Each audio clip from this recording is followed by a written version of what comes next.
बिस्मिल्लाहिर्रहमानिर्रहीम। हमने engineering mechanics के लेक्चर सीरीज स्टार्ट की थी। तो आज लेक्चर नंबर 7 है। इस लेक्चर में जो हम चीज़ें डिस्कस करेंगे, आउटलाइन ये है इस लेक्चर्स की। तो इसमें moment of inertia, theorem of parallel and perpendicular axis, polar moment of inertia, radius of gyration, और जो है वो moment of inertia of different sections का हम डिस्कस करेंगे। तो इसमें जो moment of inertia different sections हैं उनका हम कैसे फाइंड आउट करते हैं along X axis Y axis, और जब इन लाते हैं, और पोलर मोमेंट ऑफ इनर्शिया कैसे जो है वो डिफाइन किया जाता है।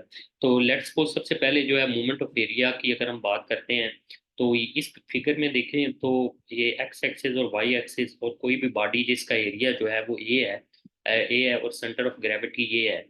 तो ये यहाँ पे पड़ा हुआ है। अगर एक्स एक्सिस से बात करें तो ये डिस्टेंस वाई पे पड़ा हुआ है, और अगर वाई एक्सिस से बात करें तो अलोंग एक्स एक्सिस पे ये पड़ा हुआ है। अगर हम मोमेंट ऑफ एरिया की बात करते हैं अलोंग वाई एक्सिस, तो area into perpendicular distance of centre of gravity from O Y. अगर वाई एक्सिस की बात करते हैं हम, तो ये जो डिस्टेंस है वाई एक्सिस से लेकर, ये वाई एक्सिस जो परपेंडिकुलर डिस्टेंस है फ्रॉम ओ वाई। अब ओ वाई क्या है, ये है। ओ वाई क्या है, ये है। ओ वाई से जो परपेंडिकुलर डिस्टेंस है एम वाई एक्सिस का, वो क्या है, ए एक्स, जो ये परपेंडिकुलर डिस्टेंस यानी वाई पे आ रहा है। ठीक है। तो वाई एक्सिस जो परपेंडिकुलर डिस्टेंस यानी जो वाई एक्सिस पे परपेंडिकुलर वो एक्स है। तो ये डिस्टेंस हम लेंगे ये वाला वाई के लिए। इसी तरह सिमिलरली जब एक्स एक्सिस पे मोमेंट ऑफ एरिया की बात करते हैं, तो area perpendicular distance of centre of gravity from O X. तो एक्स के लिए ये डिस्टेंस लेंगे सेंटर ऑफ ग्रेविटी से लेकर ये ओरिजिन तक, ये जो डिस्टेंस है ये वाई है। तो वाई कंसीडर करेंगे। तो ये movement of area along X axis और वाई एक्सिस। तो सिमिलरली मोमेंट ऑफ इनर्शिया की जब हम बात करते हैं, तो मोमेंट ऑफ इनर्शिया इनर्शिया वही फिगर, हर एक बॉडी है जिसका एरिया ये सेंटर ऑफ ग्रेविटी जो वाई एक्सिस से एट डिस्टेंस जो है वो एक्स एक्सिस, एक्स डिस्टेंस पे है सेंटर ऑफ ग्रेविटी, और एक्स एक्सिस से वाई डिस्टेंस पे है।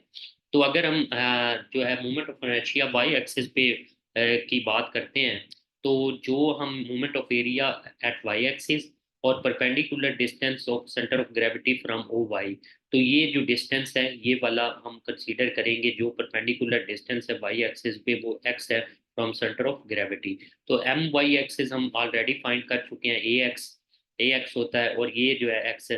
तो moment of inertia along Y axis A X square होगा। इसी तरह जो है वाई एक्स एक्सिस की बात करते हैं, तो एक्स एक्सिस पे जो moment along moment of area along X axis already we have determined. तो यहाँ पे जो डिस्टेंस आएगा perpendicular distance of centre of gravity from O X, तो वो ये वाला जो परपेंडिकुलर है एक्स एक्सिस पे। तो ये ऑलरेडी हमने फाइंड किया है, moment of area along X axis A Y है। तो ये वाई इससे मल्टीप्लाई हुआ जो डिस्टेंस है, तो ए वाई स्क्वायर आ जाएगा हमारे पास। तो यूनिट्स जो है इसके, एरिया के यूनिट मिलीमीटर या मीटर होते हैं। तो वाई भी डिस्टेंस है तो इसके भी मीटर स्क्वायर। तो अगर कंबाइन करें, इनको मल्टीप्लाई करें, तो जो मोमेंट ऑफ इनर्शिया के यूनिट है वो मिलीमीटर की पावर 4 या मीटर की पावर 4 होगा। तो ये मोमेंट ऑफ इनर्शिया के यूनिट्स हैं। तो थ्योरम ऑफ पैरेलल एक्सिस की बात करते हैं, तो केस वन जो है, अगर केस वन की हम बात करते हैं, तो केस वन क्या कहता है कि जब moment of inertia of a plain area about an axis that passes through centre of gravity, कि किसी भी जो moment of inertia of a plain area, कोई भी प्लेन एरिया है उसका मोमेंट ऑफ इनर्शिया उस वक्त क्या होगा जब अबाउट एन एक्सिस, जब वो सेंटर ऑफ ग्रेविटी में से पास कर रहा होगा।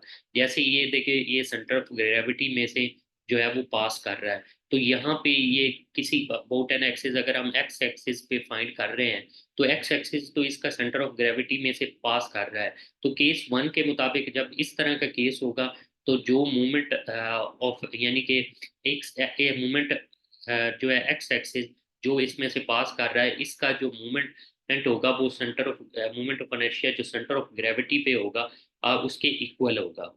पर दूसरा केस क्या है, दूसरा केस ये है कि अगर मूवमेंट ऑफ इनर्शिया किसी भी प्लेन एरिया का एक एक्सिस पे फाइंड करते हैं, लेकिन वो एक्सिस जो है वो सेंटर ऑफ ग्रेविटी से डिस्टेंस एच पे है, डिस्टेंस एच पे है। लेट्स सपोज कि ए बी एक एक्सिस है। जो सेंटर ऑफ ग्रेविटी से h डिस्टेंस पे है, तो इस केस में जो मोमेंट ऑफ इनर्शिया होगा, moment of inertia at centre of gravity पे कितना है, और जो एरिया इनटू मल्टीप्लाई डिस्टेंस, ये जो डिस्टेंस है ये हम मल्टीप्लाई करेंगे, तो इस तरह ये इक्वेशन बन जाती है।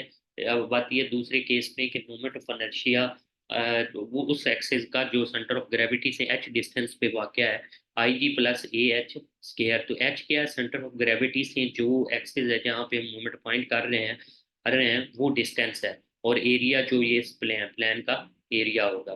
तो ये दो केसेस हैं थ्योरम ऑफ पैरेलल एक्सिस के। तो सिमिलरली थ्योरम ऑफ, जब हम परपेंडिकुलर एक्सिस की बात करते हैं तो एक्स वाई है, और जो थ्योरम ऑफ परपेंडिकुलर एक्सिस है कि इसमें क्या होता है कि जब दो एक्सिस परपेंडिकुलर हैं और थर्ड एक्सिस जो है वो इंटरसेक्ट कर रहा है इनको को एट पॉइंट ए पे, तो जो थर्ड एक्सिस होगा उसका जो मोमेंट ऑफ इनर्शिया होगा इन दोनों की समीशन होगा। तो ये जो है समीशन है, क्योंकि थर्ड एक्सिस जो है वो यहाँ पे ओ पॉइंट पे इंटरसेक्ट कर रहा है, तो moment of inertia at Z axis बराबर होगा किसके, moment of inertia at X axis plus moment of inertia at Y axis. तो ये परपेंडिकुलर एक्सिस थ्योरम जो है वो कहता है। तो उसके बाद moment, polar moment of inertia की अगर बात करते हैं, तो पोलर मोमेंट ऑफ इनर्शिया जो होता है वो summation of moment of inertia at X axis and Y axis. कोई भी सेक्शन है उसके जो है मोमेंट ऑफ इनर्शिया जब हम एक्स एक्सिस पे फाइंड करते हैं और वाई एक्सिस पे फाइंड करते हैं, उनको जब सम अप करते हैं तो ये polar of moment of inertia. तो नेक्स्ट जो लेक्चर हम देंगे, लेक्चर नंबर 8, उसमें पोलर मोमेंट ऑफ इनर्शिया हम फाइंड भी करेंगे अलोंग एक्स एक्सिस और वाई एक्सिस। जैसे एक सेक्शन दिया गया होगा उससे जो है न्यूमेरिकली हम ये सॉल्व करेंगे, तो वहां पे भी आपको क्लियर हो जाएगा कि polar of movement of inertia जो है वो कैसे फाइंड आउट किया जाता है जब कोई भी सेक्शन जो है वो दिया जाता है। तो उसके बाद radius of gyration. Radius of gyration basically क्या है कि जब हम रेडियस ऑफ जायरेशन ये है कि जब के स्केयर और एक मल्टीप्लाई इनटू एरिया करें हम, तो ये इक्वल होता है मोमेंट ऑफ इनर्शिया के। रेडियस ऑफ जायरेशन जो के है, रेडियस ऑफ जायरेशन है, एंड इसको इसके स्केयर को मल्टीप्लाई करें एरिया के साथ तो इक्वल होता है हम सेकंड मोमेंट ऑफ इनर्शिया के। अगर इसको और सिंप्लीफाई करें तो आई ओवर ए से, आई क्या है सेकंड मोमेंट ऑफ इनर्शिया और ए क्या प्लेन एरिया, कोई भी सेक्शन उसका एरिया। तो इस तरह जो है रेडियस ऑफ जायरेशन हम फाइंड कर सकते हैं। हम movement of inertia of different section rectangle की अगर बात करते हैं, तो ये इसकी विड्थ है, ये डेप्थ है। तो दोनों एक्सिस, ये एक्स एक्सिस और वाई एक्सिस पे क्या होगा, जो है वो मूवमेंट ऑफ इनर्शिया। तो अलोंग अगर एक्स एक्सिस की बात करते हैं तो 1/12 बी, ये वाली बी जो है जो अलोंग एक्सिस जा रही है, और डेप्थ का क्यूब होगा। अगर जब हम वाई की बात करते हैं तो वाई के केस में जो अलोंग वाई है वो ये जो है इसकी विड्थ बनेगी और ये इसकी डेप्थ बनेगी। तो डेप्थ का हम क्यूब लेते हैं तो डी बी क्यूब होगा आई वाई वाई के केस में। तो ये क्लियरली है कि जो डेप्थ होगी रेक्टेंगल सेक्शन में उसका क्यूब ले। अगर एक्स एक्सिस की बात करते हैं तो डेप्थ इसमें जो है वो डी है along Y axis, X axis के साथ भी है, विड्थ है जो है। और इसी तरह अगर वाई एक्सिस की बात करते हैं तो डी जो है वो इसके अलोंग एक्सिस के चल रहा है, तो ये विड्थ है, और जो बी है उसकी डेप्थ है, तो डी बी का क्यूब है। ये मूवमेंट ऑफ इनर्शिया है फॉर रेक्टेंगल सेक्शन। तो इसी तरह जब हम दूसरा है सर्कल, सर्कल की बात करते हैं तो सर्कल का डायामीटर ये डी ही है, ये, और इसको एक्स और वाई एक्सिस पे जब हम क्रॉस करते हैं तो ये दोनों एक्सिस पे पाई/64 डी की पावर 4, डी जो है वो डायामीटर है, तो ये दोनों पे सेम होता है जो सर्कल का पाई/64 डी की पावर 4 जो है मूवमेंट ऑफ इनर्शिया।